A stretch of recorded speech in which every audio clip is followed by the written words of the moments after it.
जय हिंद दोस्तों। हमने सोचा एक वीडियो इस टॉपिक पर बनाया जाए कि किन किन पॉइंटों को चेक कर लिया जाए जिसके बाद ये 100% कन्फर्म हो जाए कि कंप्रेसर ख़राब है। बहुत बार ऐसा भी होता है कि जब हम कंटिन्यूटी चेक करते हैं तो कंप्रेसर की कंटिन्यूटी तो नहीं बताता है, लेकिन कंप्रेसर सही होता है। क्या सच में ऐसा हो सकता है? इस वीडियो में हम ऐसी ही महत्वपूर्ण जानकारी बताने वाले हैं। अगर अभी तक आपने हमारे चैनल को सब्सक्राइब नहीं किया है तो कृपया हमारे चैनल को सब्सक्राइब करके बेल आइकन दबा दीजिए। सबसे पहले हमें कंप्रेसर के कॉमन रनिंग स्टार्टिंग टर्मिनल को एक एक करके कंप्रेसर की बॉडी के साथ कंटिन्यूटी चेक करना है। अगर किसी भी पॉइंट से बॉडी के साथ मल्टीमीटर में चेक करने पर कंटिन्यूटी बता रहा है तो कंप्रेसर अर्थ हो गया है, मतलब 100% श्योर कंप्रेसर फेल हो गया है। ये हो गया पॉइंट नंबर 1।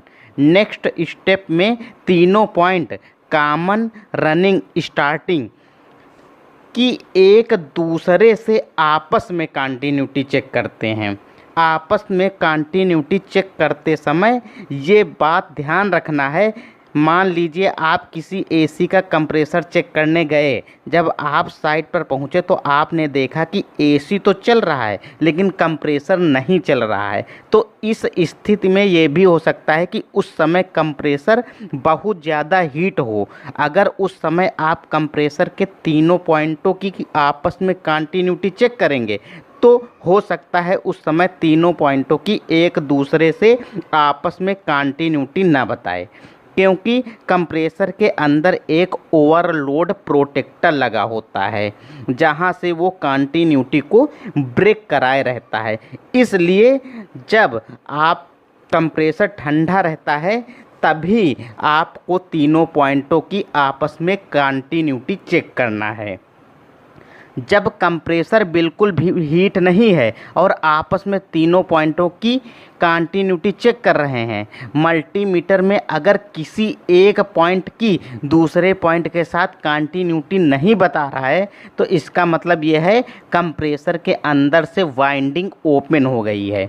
इससे भी 100% श्योर हो जाएगा कि कंप्रेसर फेल हो गया है। दूसरे स्टेप में आपको कंफर्म हो गया कि किस कंडीशन में कंप्रेसर की आपस में एक दूसरे टर्मिनल से कंटिन्यूटी नहीं बताएगा।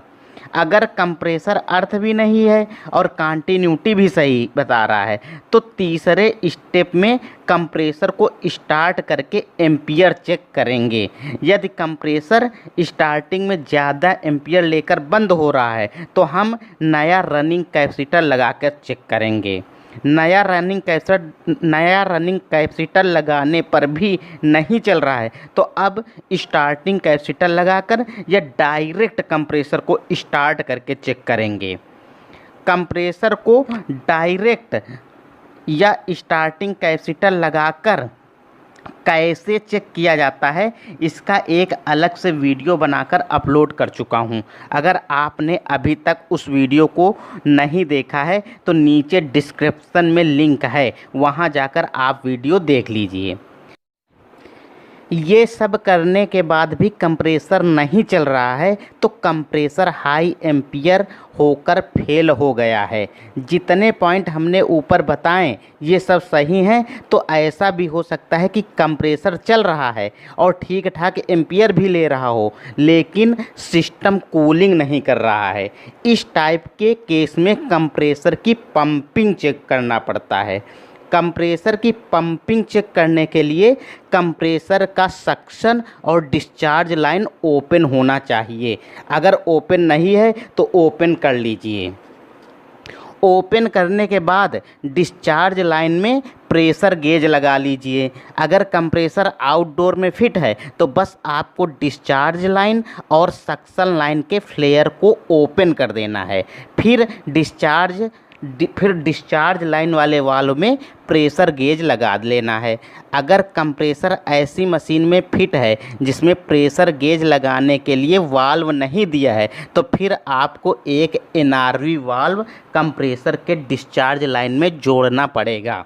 फिर उसी वाल्व में प्रेशर गेज लगाकर कंप्रेसर चालू करके प्रेशर चेक करना है। गेज में कम से कम 250 psi प्रेशर बताना चाहिए।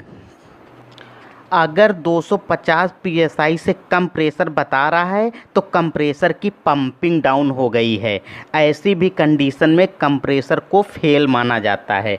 अब हमारे समझ में आ जाना चाहिए कि कंप्रेसर 4 प्रकार से फेल हो सकता है। पहला, कंप्रेसर अर्थ हो जाए। दूसरा, कंप्रेसर के अंदर से वाइंडिंग ओपन हो जाए। तीसरा, कंप्रेसर हाई एम्पियर हो जाए।